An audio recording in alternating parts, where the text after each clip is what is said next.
નમસ્કાર દર્શક મિત્રો, @ગુજરાતમાં આપણું સ્વાગત છે। રિક્ષા ચાલકો ભાડું વધુ વસૂલતા હોવાની અનેકવાર ફરિયાદો ઉઠતી રહે છે, ત્યારે આવામાં આ સમસ્યાનો નિકાલ લાવવા માટે એક નવો નિયમ પણ આજથી અમલમાં આવી ગયો છે।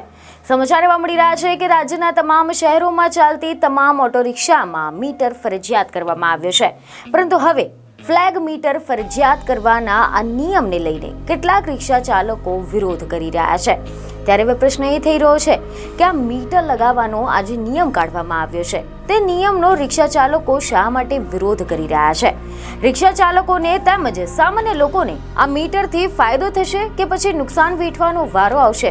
હવે જો આપણે આના વિશે ડિટેલમાં વાત કરીએ તો મીડિયા રિપોર્ટ અનુસાર એવી માહિતી મળી રહી છે કે અમદાવાદ અને વડોદરાના ઓટો રિક્ષા યુનિયન દ્વારા આ નિર્ણયને લઈને ગુજરાત હાઈકોર્ટમાં એક રીટ પિટિશન દાખલ કરવામાં આવી છે અને આ નિર્ણયનો વિરોધ કરવામાં આવી રહ્યો છે, કારણ કે રિક્ષા ચાલક યુનિયનના હોદ્દેદારોનું કહેવું છે કે જે રિક્ષામાં મીટર ન લાગેલું હોય અને કાર્યવાહી કરવામાં આવશે તો તેમની સામે કંઈ પણ વાંધો નથી, પરંતુ જે રિક્ષામાં મીટર લાગેલા હોય તેમને હેરાન ન કરવામાં આવે તેવી અમે વિનંતી કરી રહ્યા છે। આ મીટર અંગે સીપી સાહેબે જાહેરનામું બહાર પાડ્યું છે, ત્યારે એમને એ પણ તકેદારી રાખવી જોઈએ કે સામાન્ય મીટર 25 થી 30 રૂપિયામાં રિપેરિંગ થતું હોય છે, જેની જગ્યાએ 1000 સુધી રિપેરિંગ ખર્ચ પણ લેવામાં આવી રહ્યો છે।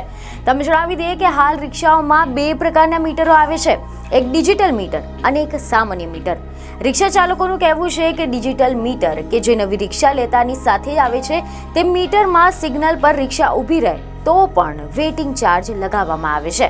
આના કારણે ગ્રાહકો આ મીટરની સાથે રિક્ષામાં બેસવા તૈયાર થતા નથી, જેથી અમારે અલગથી સામાન્ય મીટર લગાવવું પડે છે, જેમાં વેઇટિંગ ચાર્જ આવતો નથી।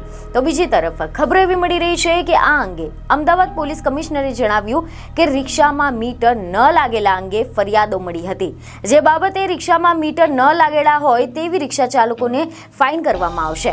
બીજને એક ખબર સાથે ફરી મળીશું। ધન્યવાદ।